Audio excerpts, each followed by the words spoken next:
Bayangkan, seorang raja yang begitu ditakuti di medan perang, namun juga dihormati oleh musuhnya sendiri.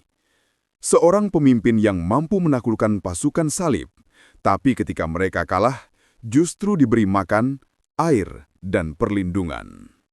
Namanya menjadi legenda, Sultan Saladin, sang penguasa yang membuat dunia timur dan barat terpana.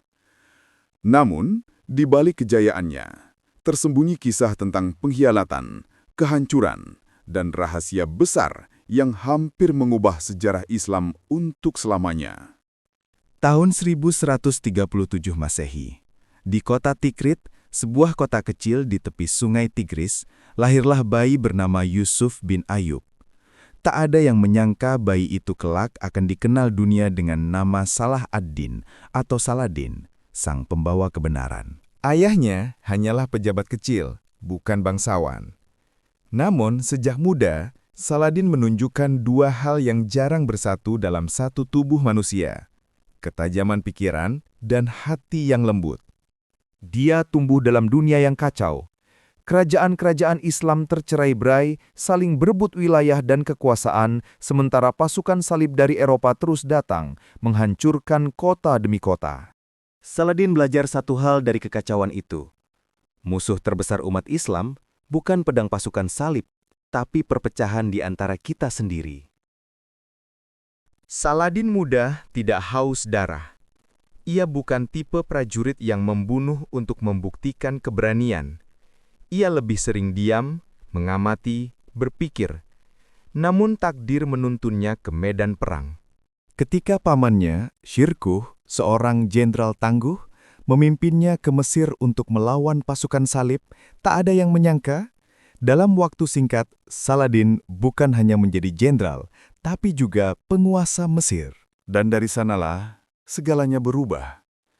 Dengan kebijaksanaan dan strategi politik yang cerdas, Saladin menyatukan Mesir dan Suriah di bawah satu panji. Ia bukan menaklukkan dengan pedang, tapi dengan hati dan keadilan. Bahkan rakyat yang bukan Muslim pun setia padanya. Karena bagi Saladin, keadilan bukan milik satu agama. Ia pernah berkata, tidak ada kemenangan tanpa kemanusiaan, dan tidak ada kekuasaan tanpa keadilan. Tahun 1187, dunia berguncang.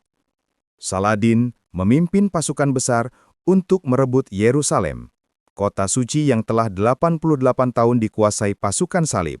Pertempuran di Hattin menjadi saksi bagaimana jenius militer dan ketenangannya menumbangkan kekuatan Kristen Eropa. Pasukan salib haus air, terjebak panas padang pasir, sementara Saladin menutup semua sumber air.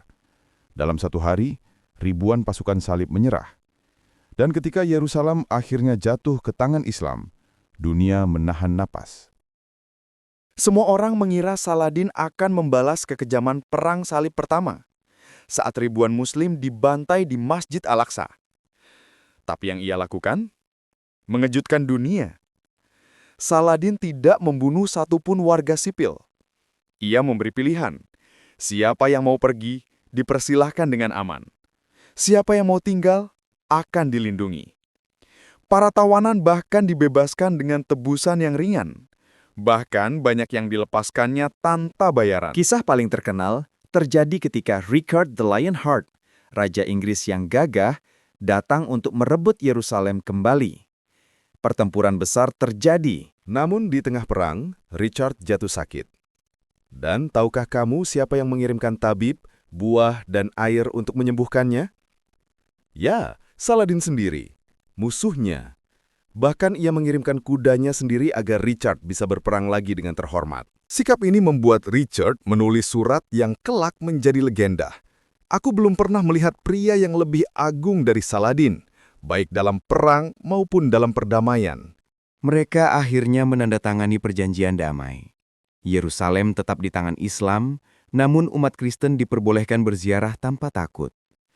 Dunia menyaksikan dua musuh besar yang saling menghormati. Namun, di balik kebesaran itu, Saladin menyimpan rahasia besar.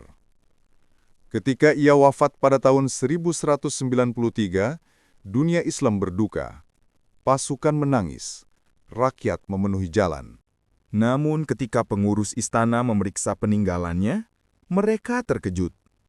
Sultan terbesar di dunia Islam itu wafat tanpa meninggalkan kekayaan. Tidak ada emas, tidak ada istana megah, tidak ada perhiasan.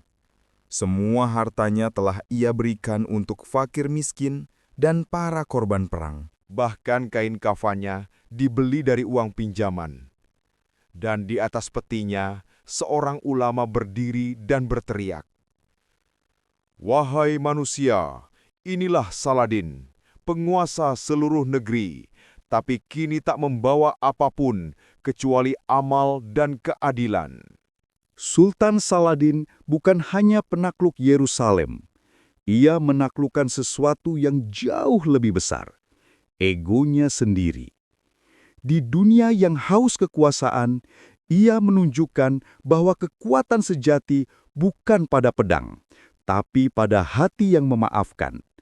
Dan di sanalah letak kebesarannya yang abadi. Karena 1000 tahun setelah wafatnya, dunia masih menyebut namanya dengan rasa hormat. Sultan Saladin, sang raja adil dari Timur Tengah.